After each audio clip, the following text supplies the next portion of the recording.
आज हम जलोढ़ मृदाओं के बारे में पढ़ रहे हैं। मृदाओं के प्रकार के बारे में पढ़ रहे हैं। मृदाएं कितने प्रकार की होती है, उन सब के बारे में थोड़ा सा अध्ययन करेंगे। उसके बाद मृदा में जलोढ़ मृदा के बारे में विस्तृत चर्चा करेंगे। मृदा के प्रकार, मृदाएं कितनी प्रकार की होती है? जलोढ़ मृदा, काली मृदा, लाल और पीली मृदा, लैटराइट मृदा, मरुस्थलीय मृदा और वन मृदा। 6 प्रकार की मृदाएं होती है। उसमें सबसे पहले हम जलोढ़ मृदा के बारे में विस्तृत अध्ययन करेंगे। जलोढ़ मृदा की क्या विशेषताएं हैं? ये भारत की सबसे अधिक फैली हुई और महत्वपूर्ण मृदा है। यानी पूरे भारत में सबसे ज़्यादा किस मृदा का भाग आता है? तो जलोढ़ मृदा का। जलोढ़ मृदा पूरे भारत में विस्तृत क्षेत्र पर फैली हुई है। क्यों फैली हुई है? क्योंकि भारत की सबसे अधिक फैली हुई और महत्वपूर्ण मृदा है, इम्पोर्टेंट मृदा है। क्यों है? क्योंकि ये ज़्यादातर नदियों के किनारे पाई जाती है। जहाँ नदियाँ चलती हैं वहाँ पर नदियों के द्वारा लाई गई मिट्टी से एक नई मिट्टी का निर्माण होता है, उसको जलोढ़ मृदा कहते हैं। तो इस जलोढ़ मृदा में सबसे ज़्यादा फसल होती है, सबसे ज़्यादा जनसंख्या क्षेत्र पाया जाता है। इस कारण ये सबसे महत्वपूर्ण है। पूरा उत्तरी मैदान इसी मृदा से बना हुआ है। उत्तरी मैदान मतलब गंगा, ब्रह्मपुत्र, सिंधु के नदियों के द्वारा लाई गई जो मिट्टी से बना है वो उत्तरी मैदान है। उत्तरी मैदान में जलोढ़ मृदा का सबसे ज़्यादा भाग है। ये मृदा हिमालय की नदियों, जैसे हिमालय से ये 3 नदियाँ ही निकलती है, सिंधु, गंगा, ब्रह्मपुत्र द्वारा लाई गई मिट्टी से बनता है। तो सिंधु तथा सिंधु की सहायक नदी सतलज, व्यास, रावी, सिनाब, झेलम, इन नदियों से जो मिट्टी लाई जाती है, पानी के बहाव के साथ जो मिट्टी आती है वो मैदानों के किनारों पर छोड़ देती है और उसी से ये मैदान बढ़ते हैं और ये नई नई मिट्टी आती रहती है। इस कारण ये भाग बहुत ज़्यादा उपजाऊ है। आगे ये जलोढ़ मृदा का क्षेत्र दिया हुआ है पूरे भारत के अंदर। ये पूरा उत्तरी मैदान,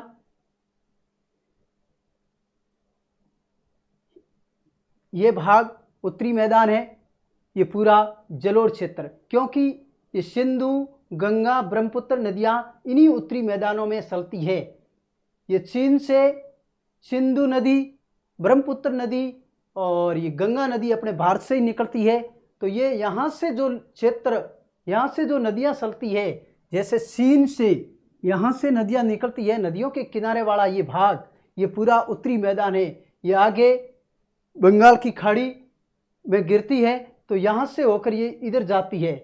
तो सिंधु नदी तो चीन से सांगपो से निकलती है और ये पाकिस्तान की तरफ जाती है। वर्तमान में सिंधु नदी पर भारत और पाकिस्तान के बीच कुछ तनातनी के मद्देनज़र सिंधु नदी का पानी भारत ने रोक दिया। क्यों रोका? क्योंकि ये इधर से चीन से निकलता हुआ पानी इधर पाकिस्तान जाता है तो ये पूरा भारत के एरिया को कवर करता है। तो ये सिंधु क्षेत्र का पानी, सिंधु नदी का पानी भारत ने रोक दिया है। तो ये पाकिस्तान के लिए बड़ी मुश्किल हो गई, क्योंकि सिंधु नदी ज़्यादातर भाग पाकिस्तान में है, ज़्यादातर भाग पाकिस्तान में है। फिर भी रास्ते में कौन आ रहा है? भारत आ रहा है सिंधु नदी की। तो ये सिंधु तो अपने भी सिंधु नदी का क्षेत्र तथा गंगा, ब्रह्मपुत्र का क्षेत्र, ये आसपास में जो नदियों के आसपास वाला भाग है, इनके द्वारा, इसके नदियों में जो मिट्टी आती है उसके द्वारा जो ये मैदानों का निर्माण होता है, इसी से ही ये क्षेत्र उपजाऊपन है। नई मिट्टी आती है, नई मिट्टी के कारण ये पूरा क्षेत्र उपजाऊपन है, यानी यहाँ पर जलोढ़ मृदाएं आती है। ये तो उत्तरी मैदान हुआ। फिर देखो ये नदियाँ यहाँ भी चलती है, कृष्णा, गोदावरी, कावेरी, इन्हीं के क्षेत्र से, इन्हीं नदियों के द्वारा भी एक मैदान का निर्माण होता है। ये दक्षिण का मैदान या दक्षिणी पूर्वी भाग, जहाँ नदियाँ चलती हैं, वहाँ पर जो नई नई मिट्टी आती है वो सारा भाग जलोढ़ मृदाएं आती है। ये देखो थोड़ा थोड़ा भाग जो दिख रहा है, ये सारा भाग जलोढ़ मृदा का बना हुआ है। पर परंतु ज़्यादातर भाग उत्तरी मैदान में, ज़्यादातर भाग किसमें है? जलोढ़ मृदा का उत्तरी मैदान में है। अब देखो जलोढ़ मृदा कहाँ तक फैली हुई है? राजस्थान, गुजरात तक एक संकरे गलियारे के जरिए फैली हुई है। क्यों? क्योंकि ये यहाँ पर समुद्र का किनारा पड़ता है पास में, यहाँ पर नदियाँ आकर गिरती है, इस कारण ये थोड़ा सा भाग राजस्थान और गुजरात को संकरा का मतलब होता है बहुत छोटी सी जगह, एक गली के रूप में एक छोटा सा गलियारा है, वहाँ तक फैली हुई है। नहीं, पूरे क्षेत्र में नहीं फैली हुई है, सिर्फ 10 या 20% भाग पर फैली हुई है। अब देखो पूर्वी मैदान, तटीय मैदान में भी खासकर महानदी, गोदावरी, कृष्णा, कावेरी, हमने नक्शे के माध्यम से आपको बताया था कि ये जो पूर्वी क्षेत्र है इसमें भी नदियों के जो नदियाँ चलती हैं उसके किनारे या मुहाने आसपास वाला जगह वहाँ पर जलोढ़ मृदा है पाई जाती है। तो ये वो उत्तरी मैदान सबसे ज़्यादा हो गया, और ये जो महानदी, गोदावरी, कृष्णा, ये दक्षिणी भाग यानी दक्षिणी पूर्वी क्षेत्र को कवर करता है। तो यहाँ पर भी जलोढ़ मृदा का भाग पाया जाता है। ये देखो जलोढ़ मृदा का भाग, उत्कल तटीय मैदान, ये उत्तरी क्षेत्र है, उत्तरी क्षेत्र है उत्कल मैदान। यहाँ पर चिल्का झील जो उड़ीसा के अंदर पाई जाती है, चिल्का झील है, इस झील के आसपास कुछ छोटी छोटी नदियाँ उस झील में गिरती है। तो इसके आसपास का क्षेत्र, जैसे ये 735 किलोमीटर के आसपास का क्षेत्र है, लेकिन ये बारिश के मौसम में ये मैदान वाला भाग, उत्कल का तटीय मैदान, इसका क्षेत्र बढ़ जाता है, यानी 1100 किलोमीटर तक बढ़ जाता है। फिर आता है उत्तरी सरकार तट, यहाँ पर पुल्लिकट झीलें पाई जाती है, ये आंध्र प्रदेश का क्षेत्र है। यहाँ पर श्री हरिकोटा, जहाँ से इसरो अपने सैटेलाइट लॉन्च करता है, जो ये इसरो यहाँ पर एक उत्तरी आंध्र प्रदेश के श्री हरिकोटा द्वीप पर स्थित यहाँ से लॉन्च करता है। तो ये क्षेत्र भी जलोढ़ मृदा का भाग है। फिर आता है कोरोमंडल तट, यानी ये आंध्र प्रदेश से लेकर तमिलनाडु तक ये जो क्षेत्र है, ये यहाँ पर भी नदियाँ चलती है। तो ये भी जलोढ़ मृदा का भाग है। तो अपना का उत्तरी मैदान और दक्षिणी तथा दक्षिणी पूर्वी मैदान, जहाँ पर 12मासी नदियाँ चलती हैं, वो सारा भाग जलोढ़ मृदा का भाग है। यानी उसके आसपास के क्षेत्र में नई नई मिट्टी आती रहती है। नई नई मिट्टी आने से वो मिट्टी क्या उपजाऊपन ज़्यादा लाती है। तो उपजाऊपन ज़्यादा होगा तो वहाँ पर फसलें ज़्यादा होगी, फसलें ज़्यादा होगी तो वहाँ जनसंख्या का भाग भी सबसे ज़्यादा निवास करेगा। ये है डेल्टा भाग। नदियाँ हैं ना, जो नदियाँ मुहाने पर, जहाँ नदियाँ समुद्र में गिरती है वहाँ पर डेल्टा बनाती है। डेल्टा क्या होता है? ये देखो त्रिभुजाकार आकृति, यानी एक ऐसी आकृति जो त्रिभुजाकार आकृति बनाती है। नदियाँ समुद्र में गिरने से पहले यहाँ पर सिल्ट यानी मिट्टी का ज़्यादा भाग होने के कारण एकदम नदी सीधी समुद्र में नहीं गिर के बीच में रेत का जमाव आ जाता है। रेत के जमाव के कारण यह तो त्रिभुजानुमा आकृति बन जाती है या पक्षियों के पंख के समान आकृति बन जाती है, उसको डेल्टा कहते हैं। डेल्टा का मतलब होता है थोड़ा परिवर्तन हो गया। जिस प्रकार नदी पीछे से चलती आ रही है, यहाँ पर मिट्टी ज़्यादा जमाव होने के कारण ये पानी के बहाव को रोक दिया और नई आकृति बन गई है। वो नई आकृति त्रिभुजाकार या पक्षियों के पंख के समान बनती है, उसको डेल्टा कहते हैं। नेक्स्ट, संरचना यानी इनका आकार कैसा है? इसमें रेत, सिल्ट और मृत्तिका के अलग अलग अनुपात पाए जाते हैं। एक तो नई मिट्टी होती है, एक नई और पुरानी साथ में होती है, एक एकदम मरी हुई या मिट्टी बहुत पुरानी मिट्टी है। तो इसमें ये जो जलोढ़ मृदा यानी किन किन मिट्टियों से बनी हुई है, तो इसमें एकदम नई, पुरानी और नई साथ में, और एकदम पुरानी यानी जो जिसमें उपजाऊपन बिल्कुल भी नहीं हो। ये इस प्रकार के अलग अलग थोड़ा थोड़ा भाग पाया जाता है। जैसे जैसे हम नदी के मुहाने से ऊपर की ओर जाते हैं तो कण मोटे होते जाते हैं, यानी नदी के पास रहते हैं तो महीन कण होते हैं, महीन कण बहुत उपजाऊपन होते हैं, और जो दूर जाते हैं तो मोटे कण पीछे छोड़ देती है नदियाँ बड़े बड़े भारी होने के कारण, और छोटे कण होते हैं जो नदी के जस्ट पास में आकर गिरते हैं। ये देखो नदी का मुहावना, नदी के मुहावने में ये है, नदी के पास ये छोटे कण हैं, इसको खादर कहते हैं। छोटे यानी महीन कण है, और ये कंकड़नुमा आकृति है, इसको मोटे कण कहते हैं। तो ये नदियों के मुहाने जो मिट्टी के कण होते हैं, कणों का आकार बताया गया, एक छोटे और एक मोटे। इस प्रकार जलोढ़ मृदा के प्रकार, यानी ऊपरी घाटी में मोटे कण की मृदा जैसे द्वार, सो और तराई क्षेत्र, यानी ऊपरी घाटी में मोटे कण पाए जाते हैं। मोटे यानी बड़े बड़े कंकड़नुमा आकृति पाई जाती है। ये कंकड़ ही मानो वहाँ पर रह जाते हैं। तो कंकड़ के अंदर ज़्यादा उपजाऊपन नहीं होता है, ज़्यादा उपजाऊपन नहीं होता। ज़्यादा ये मिट्टी, ये जलोढ़ मृदा के मिट्टी के प्रकार है, उसमें ये एक भाग है मोटे कणों वाली मृदा। तो मोटे कणों वाली मृदा को कहते हैं बांगड़। इसमें ये जो क्षेत्र है ये द्वार, जैसे द्वार का मतलब है हरिद्वार, यानी हरिद्वार के आसपास। हरिद्वार कहाँ है? जहाँ एक हमारे हिंदुओं का प्रसिद्ध तीर्थ स्थल है गंगा नदी। गंगा नदी जहाँ से निकलती है उसके जस्ट आगे हरिद्वार आता है। तो ये द्वार क्षेत्र यानी हरिद्वार के आसपास मोटे कणों वाली मिट्टी पाई जाती है। सो यानी हरिद्वार के थोड़ा सा आगे जाते हैं तो ये एक ऐसा क्षेत्र पाया जाता है, सो तराई क्षेत्र, जहाँ पानी पानी रहता है। हिमालय से जो नदियाँ, पहाड़ों से जो नदियाँ नीचे गिरती है, पहाड़ों से जो नदियाँ नीचे गिरती है, तो ये पूरा पानी धरती पर या पृथ्वी पर फैल जाता है, वो क्षेत्र कहलाता है तराई क्षेत्र। तो वहाँ पर भी बड़े बड़े कंकड़ आकर गिर जाते हैं। तो ये तराई क्षेत्र हो गया, या ये बांगड़ क्षेत्र भी कह सकते हैं इसको। नेक्स्ट, बांगड़ का मतलब होता है पुराना जलोढ़। जो पुरानी मिट्टी है, जो बहुत समय पहले आ गई है नदियों के द्वारा, वो वहीं पर पड़ी है, लेकिन इसमें उपजाऊपन थोड़ा कम है। ये कहाँ रुकती है जलोढ़ मृदा? अधिक ऊंचाई वाले क्षेत्र में, यानी जहाँ पहाड़ी इलाका है। ये धरती इस तरह आकृति अलग अलग प्रकार की होती है, कहीं पर मैदान होते हैं, कहीं पर्वत पठार होते हैं। तो पर्वत पहाड़ी इलाकों में जो मिट्टी पाई जाती है, उस क्षेत्र को कहते हैं अधिक ऊंचाई वाले क्षेत्र। जहाँ कंकड़ ग्रंथियाँ अधिक होती है, वहाँ पर बड़े बड़े पत्थर या और थोड़े से आकार में कम पत्थर वो पर्वतों या पहाड़ों के आसपास भी रुक जाते हैं, तो वो बांगड़ क्षेत्र हो गया। खाद्र क्षेत्र, जो नदियाँ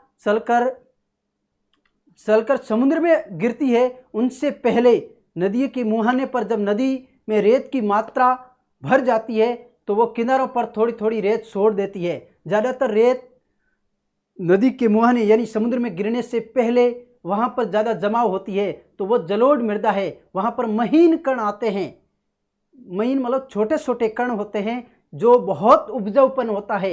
इसमें फसलों की मात्रा, उपजाऊपन बहुत डबल हो जाता है, और ये मिट्टी सबसे ज़्यादा उपजाऊपन वाली है खाद्र मिट्टी, जो नदी के पास का क्षेत्र या महीन कण ज़्यादा होते हैं। नेक्स्ट, ये देखो ऊपरी इलाका, ये नदी गुजर रही है, ये नदी चल रही है। इस नदी के जो ऊपरी भाग यानी पहाड़ी इलाका है, यहाँ पर बांगड़ मिट्टी और यहाँ पर है खाद्र मिट्टी। जो नदी का ढलान क्षेत्र होता है, ढलान कहाँ होगा? जब समुद्र में गिरती है तो ढलान होगा तो ही समुद्र में गिरेगी। पहाड़ी इलाका होगा, ऊंचाई होगी तो समुद्र में नहीं गिरेगी। तो इसके आसपास वाला ये क्षेत्र, जहाँ नदियाँ समुद्र में गिरने से पहले खाद्र उपजाऊपन मैदान का निर्माण करती है। उपजाऊपन और कृषि, यानी जहाँ मिट्टी ज़्यादा उपजाऊपन होगी तो वहाँ खेती भी ज़्यादा होगी। अत्यंत उपजाऊ मृदा है, यानी सबसे ज़्यादा भारत में उपजाऊपन वाली मिट्टी है तो ये जलोढ़ मृदा। और जलोढ़ मृदा के अंदर ही कौन सी मिट्टी है? खाद्र मृदा। ये अत्यंत यानी बहुत ज़्यादा उपजाऊपन है इस मिट्टी में। इसमें मौजूद पोषक तत्व पोटास, फास्फोरस, चूना, जिस प्रकार मनुष्य के लिए प्रोटीन, कार्बोहाइड्रेट जैसे तत्व ग्रोथ के लिए, शारीरिक विकास के लिए महत्वपूर्ण होते हैं, उसी प्रकार मिट्टी के लिए भी ये तत्व यानी पोटास और फास्फोरस, चूना, ये जो पोषक तत्व है, ये मिट्टी के उपजाऊपन में वृद्धि करता है। और इस मिट्टी के कारण यहाँ पर फसलें डबल पैदा होती है, दुगुनी। नेक्स्ट, देखो इसमें कौन कौन सी फसलें ज़्यादा होती है? गेहूं, चावल, गन्ना, दलहन आदि फसलें होती है।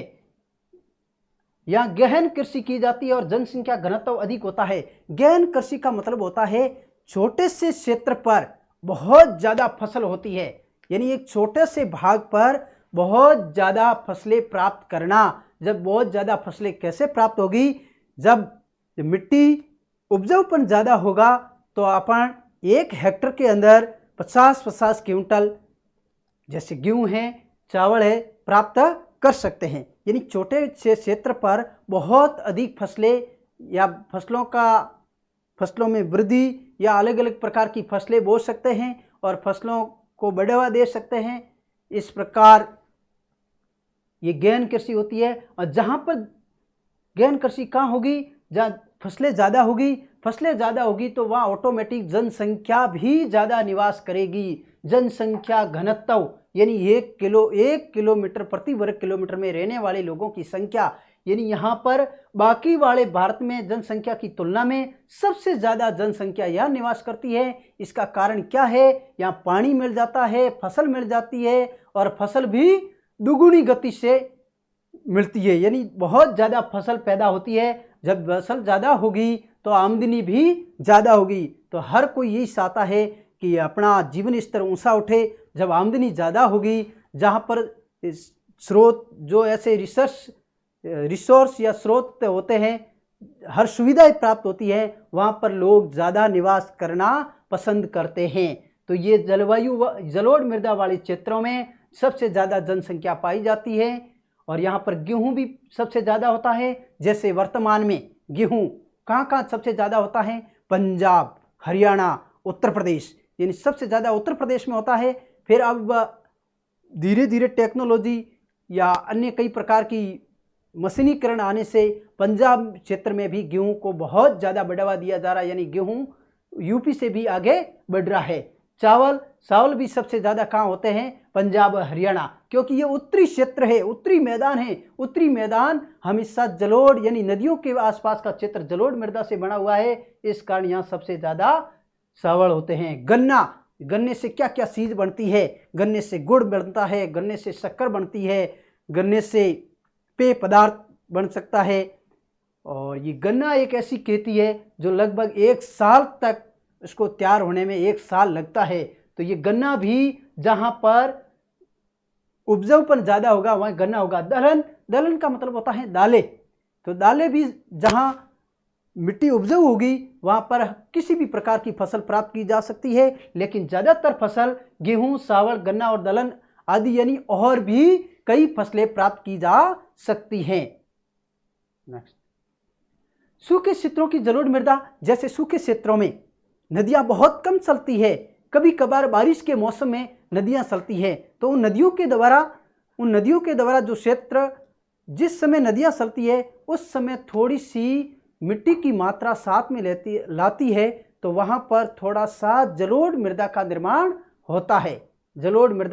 होता है। ये क्षेत्र बहुत कम है, अधिक क्षारीय होती है। यदि ये मिट्टी सूखे क्षेत्रों में क्या होता है, इसमें उपजाऊपन कम होता है, इसमें नमक की मात्रा ज़्यादा होती है। हाँ, नई मिट्टी आते हुए भी जमीन के नीचे खारापन यानी क्षारीयता बहुत ज़्यादा होने के कारण इस मिट्टी में फसलें बहुत कम होती है। उचित उपचार और सिंचाई द्वारा उपज बढ़ाई जा सकती है, यानी इस क्षारीयता को कम करके मिट्टी में जैविक खाद का प्रयोग करके इस मिट्टी को बढ़िया बनाया जा सकता है। इस मिट्टी में उपजाऊपन ज़्यादा लाया जा सकता है, यानी एक बढ़िया प्रकार की खाद देकर फिर उसके अंदर नहरी क्षेत्र की या अपना पानी की मात्रा कम होते हुए सिंचाई के द्वारा डबल फसल पैदा की जा सकती है।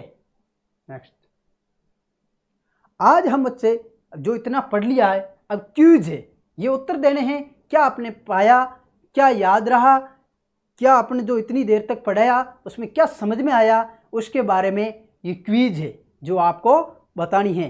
जो क्विज में प्रश्न आते हैं इसका उत्तर देना आपको और मैं भी बताऊंगा। देखो, पहला प्रश्न, जलोढ़ मृदा किस भौगोलिक क्षेत्र में पाई जाती है? जलोढ़ मृदा भौगोलिक क्षेत्र, भौगोलिक मतलब ये भूगोल है, पूरा पृथ्वी है, इसके पृथ्वी के किस भाग में यानी इस भारत के किस क्षेत्र में जलोढ़ मृदा सबसे ज़्यादा पाई जाती है? तो देखो, पश्चिमी घाट, हिमालय की तराई और उत्तरी मैदान, थार का मरुस्थल, छत्तीसगढ़ का पठार। तो इसमें से आप बताइए कौन सा उत्तर होगा।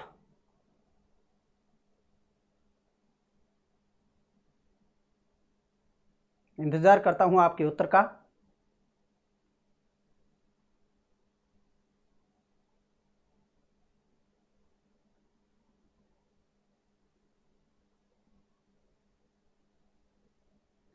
अभी उत्तर बता देते हैं इसके बारे में। जलोढ़ मृदा, मैंने बोला है कि उत्तरी मैदान, जो हिमालय से जो नदियां निकलती है वही नदियां जलोढ़ मैदान का निर्माण करती है, तो वहां पर ही जलोढ़ मृदा। तो इसका उत्तर होगा हिमालय की तराई और उत्तरी मैदान। हिमालय की तराई और उत्तरी मैदान, इसमें जलोढ़ मृदा सबसे ज्यादा पाई जाती है। नेक्स्ट, ये उत्तर आ गया, हिमालय की तराई और उत्तरी मैदान। अब देखो, जलोढ़ मृदा हिमालय की नदियों द्वारा लाई गई होती है और पूरे उत्तरी मैदान में फैली होती है। जो अपन ने पीछे पढ़ा था वही बात यहां पर है। नेक्स्ट, निम्न में से कौन सी नदी डेल्टा क्षेत्र में जलोढ़ मृदा नहीं पाई जाती है? यानी एक ऐसी नदी का नाम बताना है जिसमें जलोढ़ मृदा नहीं पाई जाती है। जलोढ़ मृदा नहीं पाई जाती है। देखो, सबसे पहले है महानदी, गोदावरी, यमुना, कावेरी। ये 4 नदियां दे रखी है। मैं आपके उत्तर का इंतजार करता हूं, इसमें से कौन सा सही होगा। ऐसी कौन सी नदी है जो जलोढ़ मृदा नहीं पाई जाती है, जिसमें जलोढ़ मृदा नहीं पाई जाती है?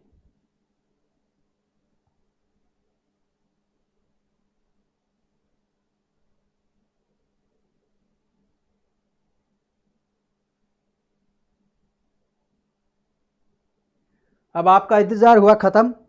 इसका उत्तर मैं बताता हूं, यमुना नदी, जो गंगा की सहायक नदी है यमुना, इसमें जलोढ़ मृदा नहीं पाई जाती है। जलोढ़ मृदा किसमें पाई जाती है? गंगा नदी में। तो ये गंगा नदी का भाग हो गई, ये अलग स्पेशल नदी नहीं है।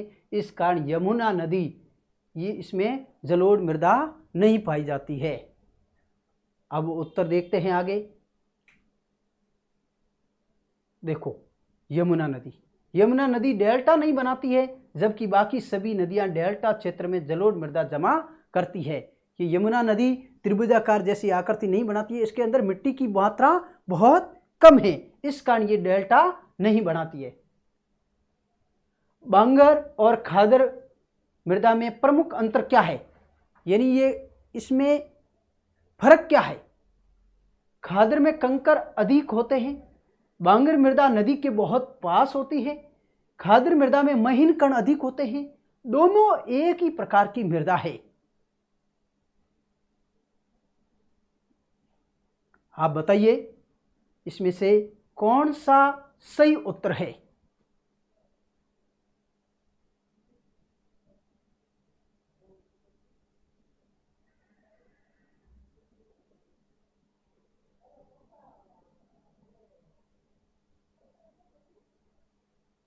जी हाँ, अब बताते हैं इसका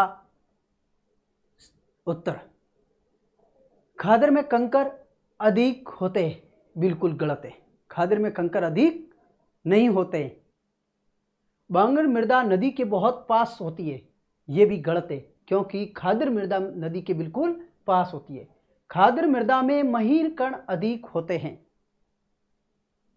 ये सही है, क्योंकि खादर मृदा महीन कणों से ही बड़ी है और दोनों एक ही प्रकार की मृदा है। नहीं, खादर और बांगर में बहुत कुछ अंतर है, बहुत कुछ फर्क है, दोनों एक प्रकार की मृदा नहीं है। इसका सही उत्तर है, खादर मृदा में महीन कण पाए जाते हैं, जबकि बांगर मृदा में मोटे कण पाए जाते हैं।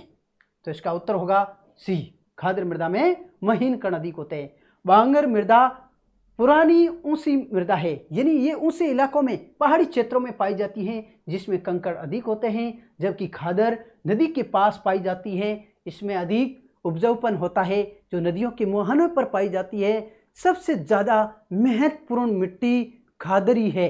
जलोढ़ मृदा के अंदर खादर, अपनी भाषा में जो खाद होती है, वो एक खाद कैसा रूप होती है? खाद का मतलब होता है मिट्टी का उपजाऊपन बढ़ाना। तो ये खाद से ही बना है खादर शब्द, खाद से ही बना है खादर शब्द।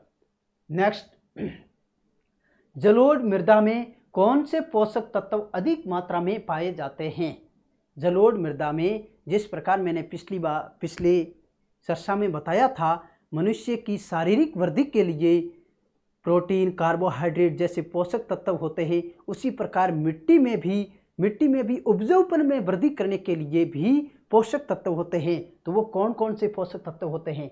फास्फोरस, पोटास और चूना, नाइट्रोजन, सल्फर, लोहा, कैल्शियम, मैग्नीशियम, पारा, सिलिका, सोडियम, जिंक।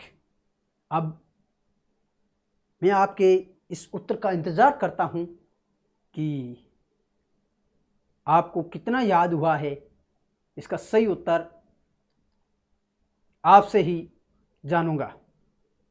इंतजार करता हूं, जल्दी से इसका सही उत्तर दीजिए।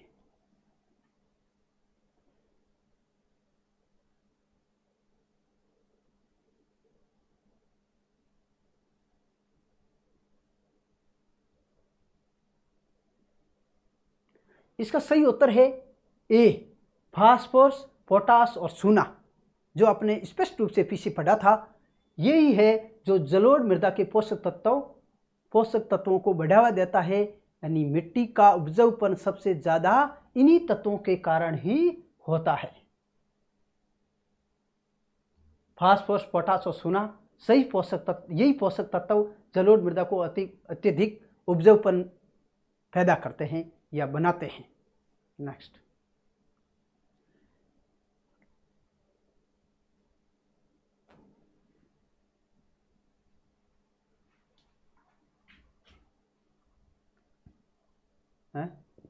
जलोढ़ मृदा एक